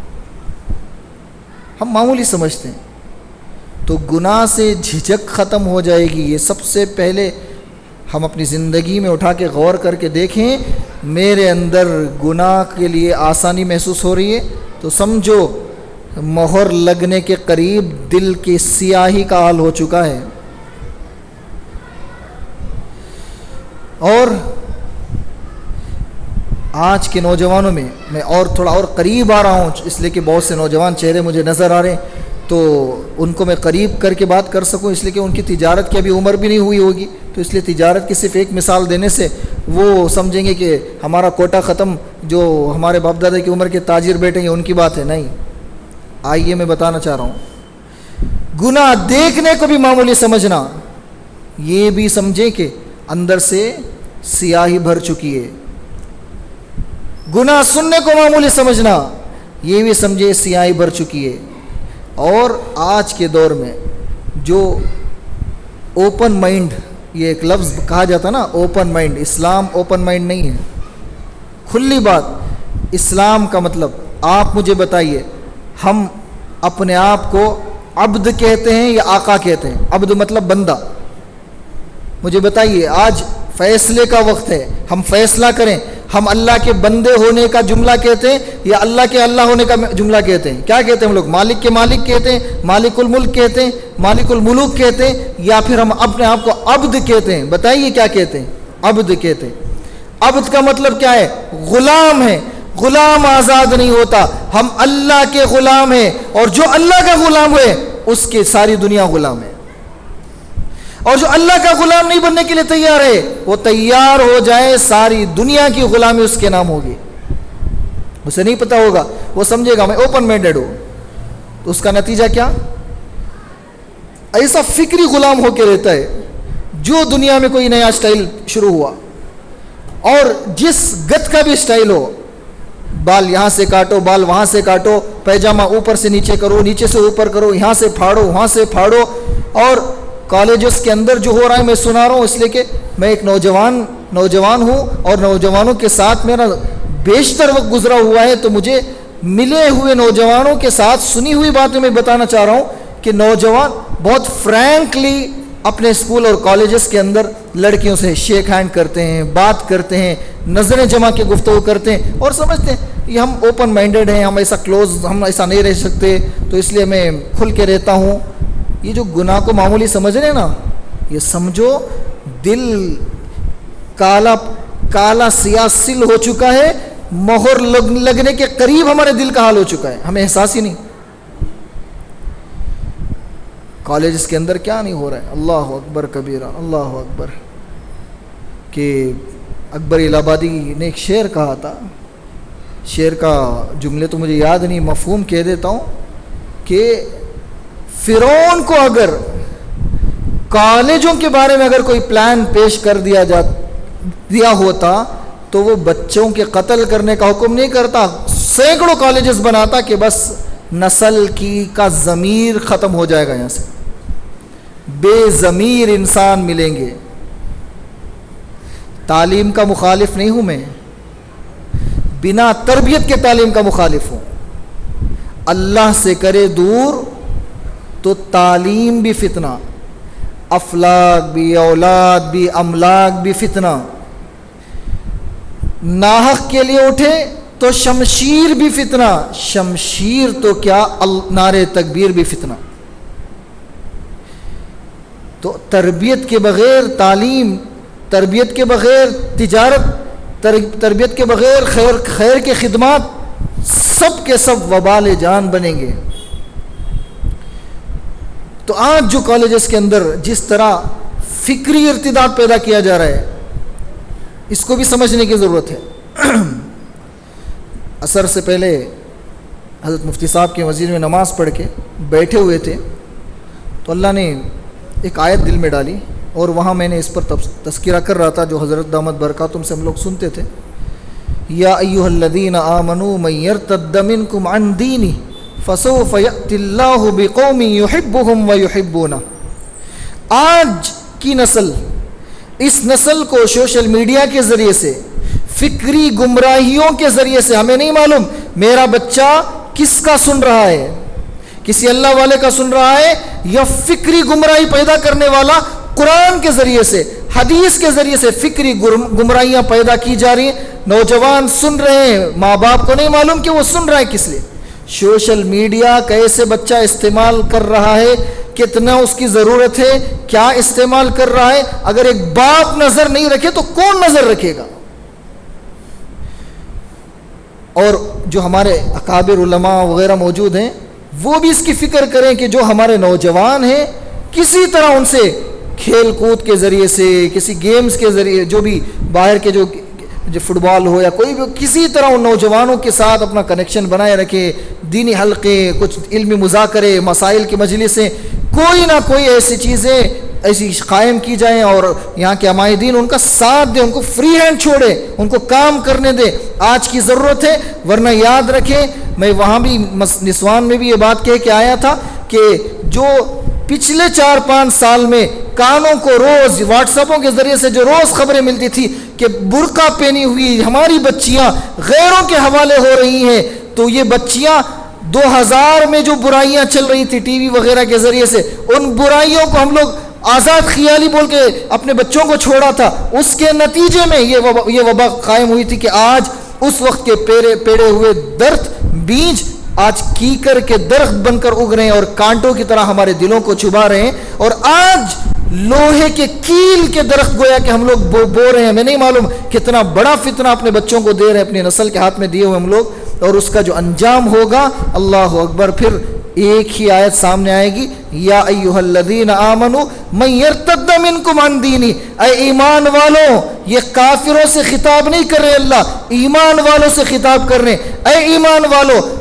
تم اگر دین بیزاری کرو گے، تمہیں دین معمولی لگنے لگے گا، گناہ معمولی لگنے لگیں گے، اللہ کا کوئی دل میں تمہیں تصور آنے نہیں لگے گا، گناہ کرتے ہوئے اللہ کا خیال آیا تو بھی ایسا کہ کوئی ایک نارمل کوئی دوست ہے وہ دیکھا ہے چلا گیا ہے، اس طرح گویا کہ اللہ کو اتنا معمولی سمجھا۔ وما قدر اللہ حق قدری، اللہ کے قدر جیسی کرنی ویسے اگر نہیں کر رہے ہو، یاد رکھو اللہ کہہ رہے ہیں فسوف یأتی اللہ بقوم یحبهم ویحبون، بتوں کی پوجا کر رہے ہیں، بتوں کے لیے مرنے مٹنے کے لیے تیار ہو رہے ہیں، اور وہ تلاش کر رہے ہیں کہ ہمیں پیدا کرنے والا کون ہے، سچائی کی تلاش کرتے کرتے وہ توحید کی چوکٹ کے قریب پہنچ چکے ہیں، بس کچھ ملک کے تانے بانے، بس کچھ ملک کے حالات، کچھ چیزیں ایسے ہیں جو ان کو خاندان بڑوں کے اور ان کے مذہبی پیشواؤں کے دباؤ کی وجہ سے وہ رکے ہوئے، ورنہ بس موقع ملے وہ اللہ کے سامنے سر بسجود ہو جائیں گے، وہ اس کے پاس اس کے حوالے ہونے کے لیے تیار ہو جائیں گے جس نے ان کو حقیقت میں پیدا کیا ہے۔ اور فسوف یأتی اللہ بقوم یحبهم ویحبون، اللہ کہہ رہے ہیں کہ ایسی قوم کو لاؤں گا تمہارے بدل میں، یعنی تم نہیں چاہیے مجھے، ایسی قوم لاؤں گا جو تم جیسی نہیں ہوگی، پھر کیسی ہوگی، وہ ٹوٹ کے اللہ کو پیار کرے گی اور اللہ بھی انہی کو پیار کریں گے۔ تو ایسا خطرناک انجام آج کے ہمارے حالات دیکھ کر یہ نظر آتا ہے کہ کس انجام کی طرف ہماری نسلیں جا رہی ہیں اور بڑے بے خوابی کا شکار بنے ہوئے ہیں۔ تو یہ ہے گناہ بے جھجک ہونے لگنا، ایک دل کے سیاہ ہونے کی ایک علامت یہ، اور دوسری علامت یہ کہ اعمال میں سستی۔ ذرا سا ہمارے دعوت و تبلیغ کے احباب پہنچ کر گشت میں اسے پکڑ کے لے کر آتے ہیں، سدھارتے ہیں، سمجھاتے ہیں، عمومی بات میں بٹھاتے ہیں، فضائل اعمال میں بٹھاتے ہیں، علماء کرام جمعہ میں بیان کرتے ہیں، تو ذرا سا ایک غلبہ دل کے اندر پیدا ہوا، چلو کم سے کم 5 وقت کی نماز شروع کریں گے۔ کب سے؟ آج عشاء کی آج چھوڑ دیں گے، کل غسل کر کے کل صبح فجر کو کریں گے، تو رات میں آرام کریں گے، پھر فجر کے بعد وہی بے ڈنگی چال۔ اعمال میں سستی ہو رہی ہے، احساس مر چکا ہے۔ قرآن کھولنے کے لیے قرآن کھول رہے ہیں، پڑھنے نہیں ہو رہا ہے، کیوں؟ قرآن کھول کے بیٹھا ہوں، قرآن کو نہیں کہوں گا میں، اللہ معاف فرمائے، کتاب کھول کے بیٹھا ہوں، آنکھ روتی ہے، ورق پہ تیرا چہرہ دکھائی دیتا ہے، جو چہرے دل میں بنے ہوئے ہیں، عبادت کرتے ہوئے وہ چہرے دل میں آ رہے ہیں، وہ چہرے سامنے آ رہے ہیں، کیسے ہوگی عبادت؟ تو گناہوں میں کی سستی، عبادات میں سستی ہونے لگے، اللہ سے قریب ہونے کو جی نہیں چاہتا، اللہ کے لیے فنا ہونے کو جی نہیں چاہتا۔ آج میں بتاؤں کتنے ایسے افراد ہوں گے، غزہ کے نہتے بچے، مظلوم چھوٹے چھوٹے شیرخور مجاہدین جو شہید ہو رہے ہیں، ان کے لیے کبھی ہاتھ اٹھا کے تڑپ کے تنہائیوں میں تہجد میں دعا کرے کیوں ہیں؟ وہ بچے یہی چاہ رہے ہیں، معلوم ہے تم 2-5 ہزار کلومیٹر دور بیٹھے ہو، تم کچھ نہیں کر سکتے، تمہاری حکومتوں کی بندشیں تمہارے سامنے ہیں، تمہیں تہجد میں اٹھا کے کھڑانے والا کوئی نہیں ہے کیا؟ تمہارے ہاتھ نہیں اٹھ سکتے، ہمارے لیے، ہماری قسمت کے لیے تمہارے آنکھوں سے 2 قطرے نہیں آتے۔ ہم اپنے گھر کے لیے شہید نہیں ہو رہے، ہم شہید ہو رہے قبلہ اول کے لیے، ہم شہید ہو رہے اس مسجد کے لیے جس مسجد کو جا کر نماز پڑھنے کے لیے 50,000 نمازوں کا ثواب ہے، اس مسجد کی حفاظت کے لیے، تاکہ تمہیں اور تمہاری نسلیں کل قیامت کے دن ہم یہ نہ کہیں کہ فلسطین کے لوگ اگر خون نہ بہاتے، اگر وہ ذرا سا خون بہا لیتے، ذرا سا صبر کر لیتے تو ہمیں مسجد اقصیٰ مل جاتی۔ کل تمہاری نسلیں تانا نہ دے، کل تمہاری نسلوں کو تانا سننا نہ پڑے، وہ اللہ کے لیے قربانیاں دے رہے۔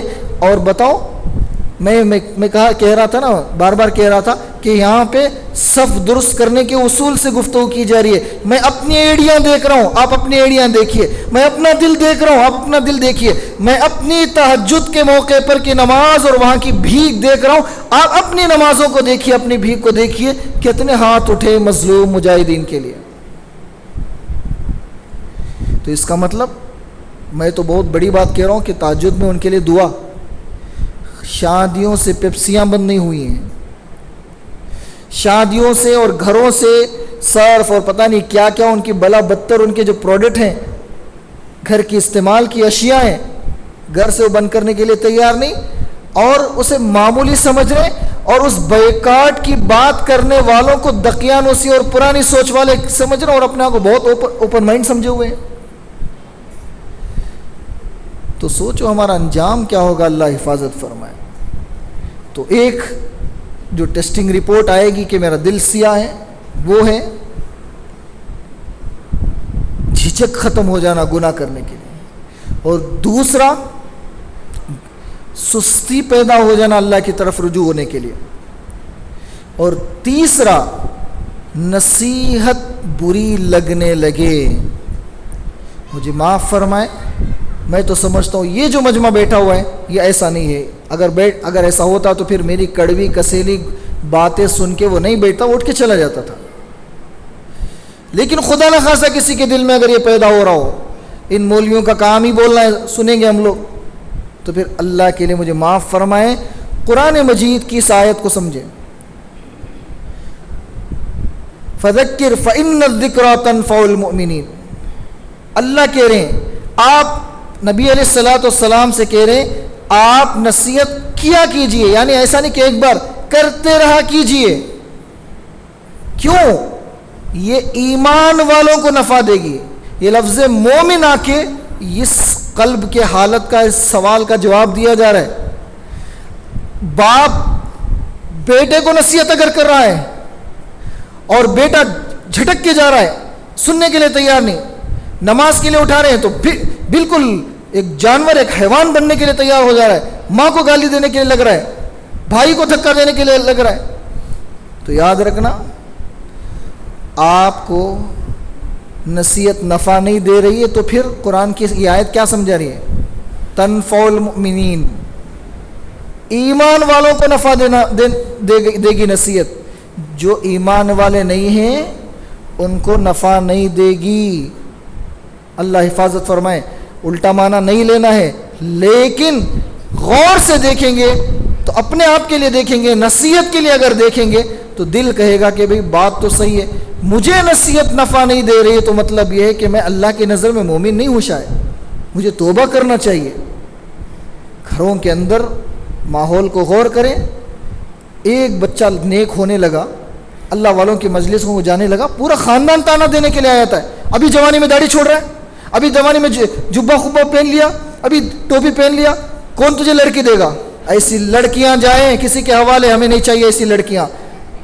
وہ لڑکیاں چاہیے جو اللہ کے لیے فدا ہونے والی، اللہ کے لیے فنا ہونے والی، اللہ کے نبی علیہ السلام کے لیے سنتوں کی سوغات پر اپنی جانیں نشاور کرنے والی ایسی بچیاں چاہیے۔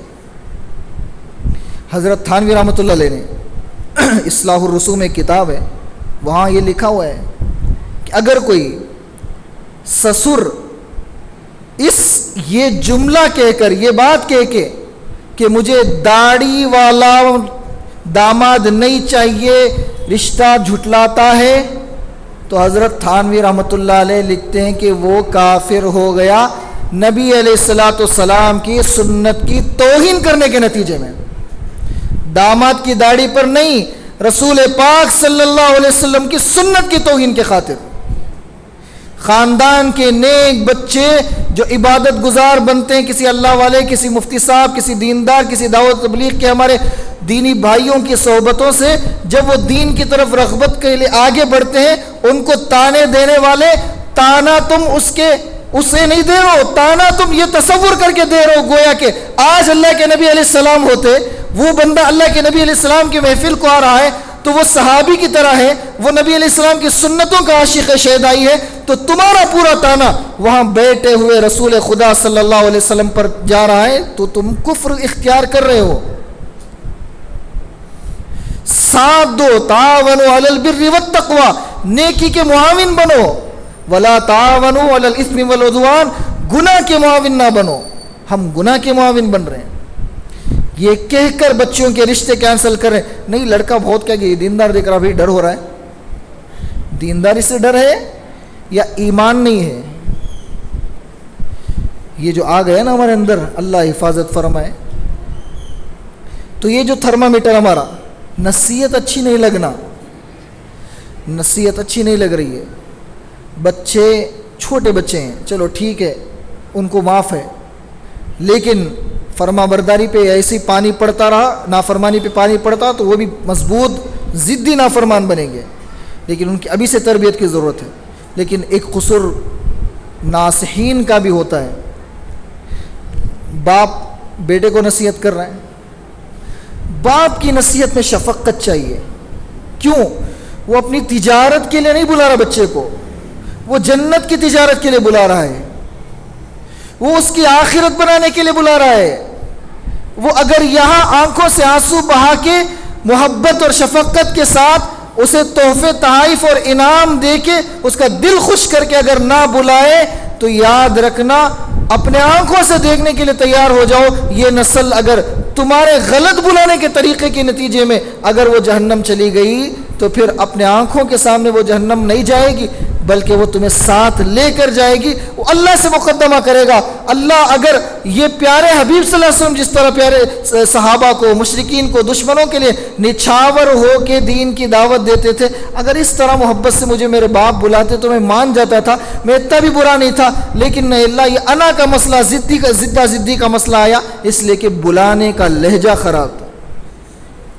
ہمارے حضرت دامت برکاتہم کے تیسرے بیٹے حضرت کی غیر موجودگی میں وہ 2 ویلر سیکھنا چاہ رہے تھے تو ہیڈ لائٹ یا پتہ نہیں کچھ کراک ہو گیا تھا۔ اب حضرت سفر سے واپس آئے تو حضرت نے دیکھا کہ اس میں کچھ کوئی اٹھا کے چلا ہوا ہے۔ گھر میں آئے تو وہ کانپ رہے تھے، ڈر رہے تھے، کیا ہوگا کیا ہوگا۔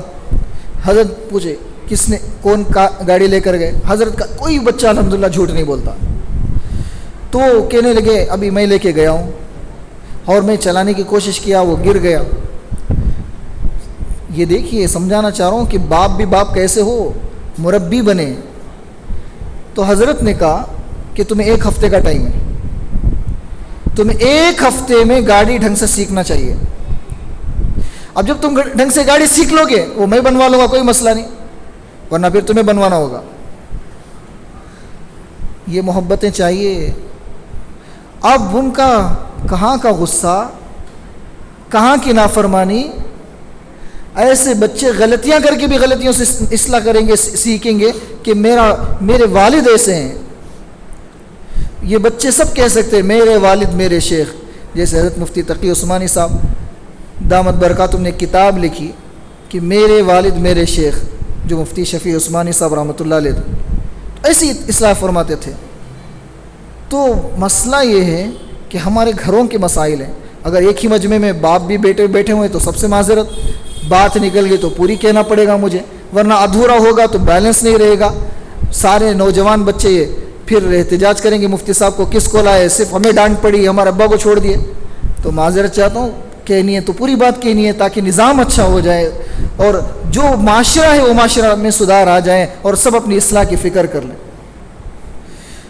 شیخ کامل کی تربیت میں رہیں گے، ایک ایک بات سیکھنے کو ملے گی، ان کے بیانات سنیں گے، ایک ایک چیز کی اصلاح ہوگی، صحیح فکر پیدا ہوگی، اللہ کے نبی علیہ الصلوۃ والسلام کی زندگی کو سمجھنے پڑھنے کا موقع ملے گا، اور اپنی فکری گمراہیوں کے ساتھ نہیں پڑھیں گے، جو مطلب چاہیے وہ نکالیں گے، ایسا نہیں جو مجھے اندر چاہیے، یہاں چاہیے نہیں، یہاں چاہنے والے عموماً گمراہ ہوتے ہیں، جو یہاں چاہیے وہ پڑھیں گے۔ اسی لیے قرآن مجید کے اندر اللہ نے فرمایا یضل بہ کثیرا ویہدی بہ کثیرا، قرآن کے ذریعے سے اللہ نے بہت سوں کو گمراہ کیا ہے، اور قرآن ہی کے ذریعے سے اللہ نے بہت سوں کو ہدایت دی ہے۔ تو بہت سوں کو قرآن سے گمراہ کیا ہے بھائی، کیوں گمراہ کیا ہے؟ وما یضل بہ الا الفاسقین، اللہ گمراہ نہیں کیے، کس کو کیے؟ جس کا دل خراب تھا وہ مطلب خراب نکال کے بگڑے۔ آج فکری گمراہیوں کا ایک اور نتیجہ یہ ہے کہ ہم لوگ سوشل میڈیا کے اندر کوئی انجینئر، کوئی ڈاکٹر، کوئی ٹائی والا، کوئی فلاں والا، کوئی داڑھی مڈا ہوا، بس دین کی بات کر رہا ہے تو اندھے بن کے چل رہے اس کے پیچھے۔ تو یہ فکری گمراہیوں کا نتیجہ ہے۔ الغرض میں یہ کہہ رہا تھا کہ نصیحت بری لگنے لگنا یہ بھی گویا کہ دل کے سیاہ ہونے کی علامتوں میں سے۔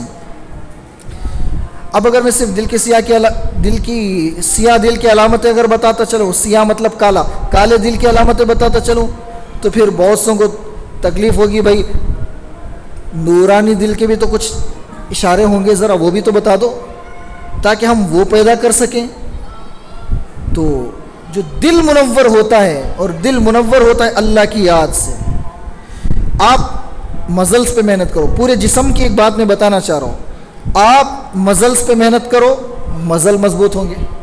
تھائس پہ محنت کرو، تھائس مضبوط ہوں گے۔ آپ روزانہ ڈپس مارو، آپ کی باڈی کا پورا اوپر کا حصہ مضبوط ہوگا۔ حقیقت ہے نا، یہ فطری چیز ہے۔ آپ دل پہ محنت کرو، دل مضبوط ہوگا، لیکن وہ کون سا دل؟ روحانی دل پر محنت کرو گے تو روحانیت میں مضبوط ہوگی۔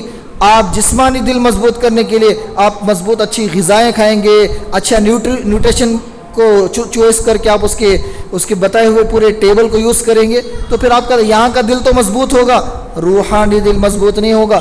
روحانی دل مضبوط ہونے کے لیے روح کی غذا دل کو دینے کی ضرورت ہے۔ اللہ نے فطری اصول بنایا ہے، چاہے پیغمبر کا بیٹا ہو، چاہے کسی شیخ کا، کسی قطب کا، کسی ابدال کا بیٹا ہو، تربیت سب کی محنت سے ہوتی ہے۔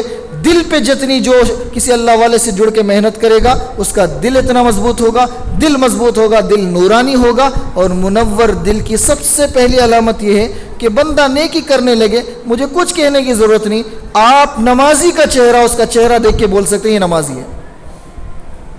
خود بخود فطری طور پر اللہ اس کے چہرے پہ نور، رونق، چہرے کا رنگ کالا بھی ہو، چہرے کے اندر ایک جمال سی چیز نظر آنا شروع ہو جاتی ہے۔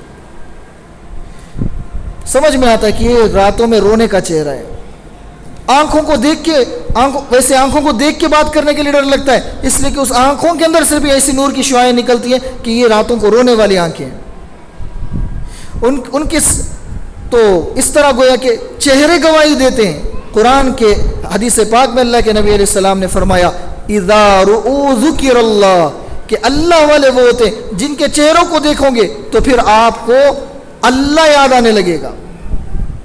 اسی لیے جہاں حضرات صحابہ کا تعارف سورہ فتح میں کرایا گیا تھا، محمد الرسول اللہ والذین معہ اشداء علی الکفار رحماء بینہم تراہم رکعا سجدا یبتغون فضلا من اللہ، وہیں آخر میں ایک جملہ کا سیماہم فی وجوہہم، ان کے چہروں کی علامتوں سے سمجھ میں آئے گا، یہ جو چہروں کا نور ہے یہ سمجھا دے گا کہ ان کا دل منور ہے۔ تو سب سے پہلی علامت ہے دل روشن ہوگا، چہرے پہ اللہ تعالیٰ اس کے آثار دکھائیں گے۔ نمازوں کی پابندی کریں گے، چہرے میں رونق آئے گی۔ آپ اللہ کو یاد کریں گے، چہرہ کھلے گا، نکھرے گا۔ ان چہروں کو دیکھ کر کوئی نہیں کہے گا کہ یہ جھوٹا ہے۔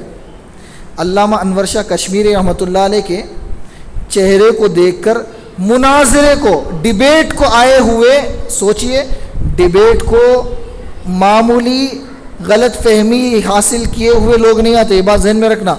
ڈیبیٹ کے لیے جو لوگ جو آتے ہیں وہ اندر سے پورے جڑوں کو، یہ کہیں گے تو میں یہ کہوں گا، وہ کہیں گے تو یہ کہوں گا، پوری پلاننگ کے ساتھ آنے والے آتے ہیں۔ ڈیبیٹ کو آئے ہوئے برہمن علامہ کشمیری رحم اللہ کے، انور شاہ کشمیری رحم اللہ جو دارالعلوم دیوبند کے عظیم الشان محدث ہیں اور امت کے ایک عظیم فرد ہیں، ان کے چہرے کو دیکھ کر کلمہ پڑھ لیے۔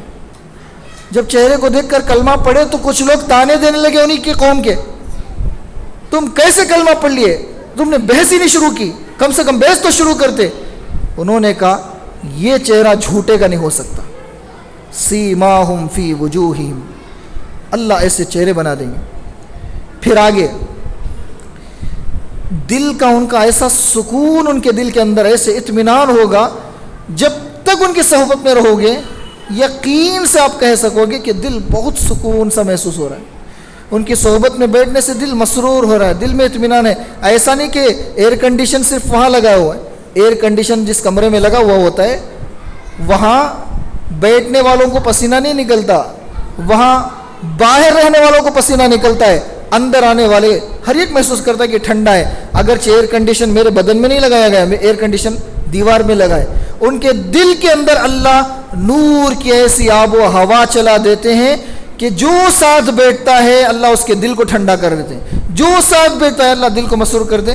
مفتی صاحب اور اسحاق بھی، آپ کے بہت سے احباب جن کے مجھے نام بھی نہیں معلوم، یہ سب لوگ خانقاہ کی مجلس کو آتے ہیں، 3 دن آتے ہیں۔ اللہ کرے آپ سب اس مرتبہ آنے کی نیت کریں تو وہاں آ کے دیکھیں، آپ اپنی زندگی کے کسی اچھے بڑے خوبصورت مناظر میں بھی وہ سکون نہیں پایا ہوگا۔ اس جنگل میں، اس ایسی غیر آباد جگہ میں آپ کے دل کو وہ سکون ملے گا، اور آپ کا دل وہاں رہتے ہوئے گناہ کرنے کو نہیں چاہے گا۔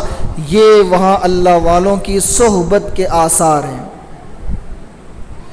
تو دوسری علامت، اسی لیے کتنی تسکین وابستہ ہے تیرے نام کے ساتھ، نیند کانٹوں پہ بھی آ جاتی ہے آسان کے ساتھ، کہ جب اللہ کا نام دل میں لگ جاتا ہے، اس کی محبت کا دل میں ایک چسکا چڑھ جاتا ہے، تو پھر اس بندے کو کانٹے بھی آرام کی نیند دینے کے لیے تیار ہو جاتے ہیں۔ حضرات صحابہ کو جنگل خالی کر دیے گئے تھے اللہ کے نام کی برکت سے، اللہ کے عشق اور محبت کی برکت سے۔ اور پھر ایک آخر والی تیسری علامت یہ ہے کہ اللہ تعالیٰ ان کے بگڑے ہوئے کام بنانا شروع کر دیں گے، ایسے کام جو ہم سب کے اٹکتے رہتے ہیں، ان کے کام سب ہوتے رہیں گے، یہ کام ہو رہا ہے، وہ کام ہو رہا ہے، وہ کام ہو رہا ہے، وہ کام ہو رہا ہے، کیسے ہو رہا ہے ابھی پتہ نہیں۔ ایسا لگ رہا ہے کہ کوئی پوری ایک ایجنسی پیچھے لگائی گئی ہے کہ یہاں سے کام ہو رہا ہے، وہاں سے کام ہو رہا ہے۔ حضرت پیر صاحب دامت برکاتہم، جو پڑوس ملک میں حضرت پیر ذوالفقار احمد صاحب نقشبندی دامت برکاتہم، ہمارے سب کے دادا شیخ، حضرت نے ایک زمانے میں بالکل جب وہ غیر آباد جگہ تھی تو وہاں کھیتی کروائی تھی کھیرے کی، تو بہت بڑی فصل لگائی تھی۔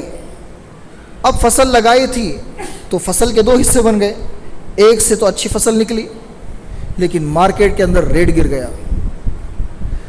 اور ایک طرف ایسے تھے کہ ان پودوں کو دنیا بھر کا نیوٹریشن، حضرت خود الیکٹریکل انجینئر ہیں اور ٹاپ لیول کے انجینئر ہیں، تو حضرت بہت ریسرچ حضرت کا ہوتا ہے ہر لائن پہ، دین دنیاوی سب لائن سے، تو حضرت ریسرچ کر رہے تھے کہ کیا چیز ہے جو یہ اگنے نہیں دے رہی ہے۔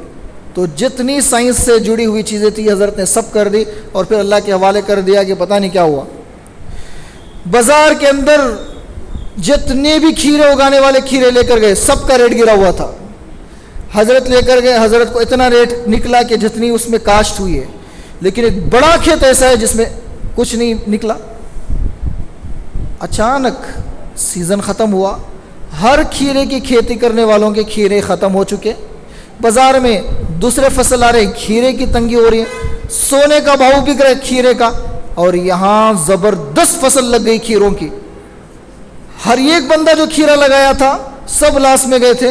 حضرت کو یہاں سے کاشت کا پیسہ آ گیا اور وہاں پر اگلے تمام کھیتیوں کا نفع آ گیا۔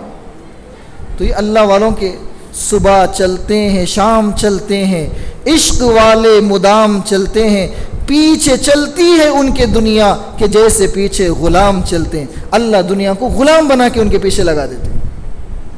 اسی لیے حضرت مفتی شفیع، اس میں بات چونکہ محسوس کر رہا ہوں شاید وقت زیادہ لے چکا ہوں، تو حضرت مفتی شفیع عثمانی صاحب رحمۃ اللہ علیہ قرآن مجید کی جو میں نے تلاوت کی اس سلسلے میں ایک بات بتائی، من یعمل سوءا یجز بہ، جس نے بھی کوئی برائی کی اسے اللہ دکھائیں گے، اس کا بدلہ دیں گے۔ تو بدلہ جب یقین ہے کہ جو گناہ ہمارے پرانے ہوئے، جو اب ہوئے ہیں، ہو رہے ہیں، نہیں چھوٹ رہے ہیں، یا اللہ نہ کرے اللہ نہ کرے پلاننگ کیے ہوئے گناہ ہیں جو آئندہ کرنے کی نیتیں کیے ہوئے کہ یہ کریں گے وہ کریں گے، ہر گناہ کا انجام تو جب دیکھنا ہی ہے تو اس کا انجام ہے آگ۔ یہ جملہ سنیں، حضرت مفتی صاحب کا جملہ ہے، مفتی تقی عثمانی صاحب، مفتی شفیع عثمانی صاحب رحمۃ اللہ علیہ کا، جو امام التفسیر تھے، کہ آگ ہے اس کا نتیجہ۔ اب فیصلہ کرنا ہے، یہ آگ آپ کو تہجد کو اٹھا کر، آپ کو اللہ کے سامنے بٹھا کر، بھکاری بنا کے، عشق کی آگ بن کر، اللہ کی محبت کی آگ بن کر اگر یہ نہیں جلائی دنیا میں تو پھر جہنم کی آگ بن کے اس گناہ کے نتیجے میں جلنا پڑے گا۔ ایک ہی فیصلہ ہے، ایسا نہیں کہ جو گناہ ہوا اب تو چھوڑ دیا وہ گناہ ہوا، نہیں، توبہ کرنی ہی ہوگی، تڑپ کے بھیک مانگنی ہوگی، چاہے ایک بار ہی مانگے اللہ معاف کر دیں گے، آئندہ نہ کرنے کی نیت سے مانگنا ضروری ہے۔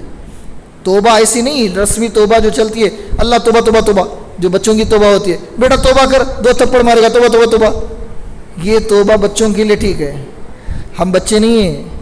ہماری توبہ آئندہ نہ کرنے کے عزم کے ساتھ، آج دل کی گہرائیوں کے ساتھ، اور تعویل کے لیے نہیں، اللہ میں کیا کروں، وہ میرا دوست ہے اس نے مجھ سے یہ کروا دیا، وہ میرا دوست ہے اس نے یہ کروا دیا، کالج کے اندر ماحول خراب ہے، لڑکیاں خود سامنے آ کے کھڑ جاتی کہ بات کر، اے اللہ میں کیا کروں، میرا قصور نہیں ہے، قصور آپ کا ہے، قصور ہمارا ہے۔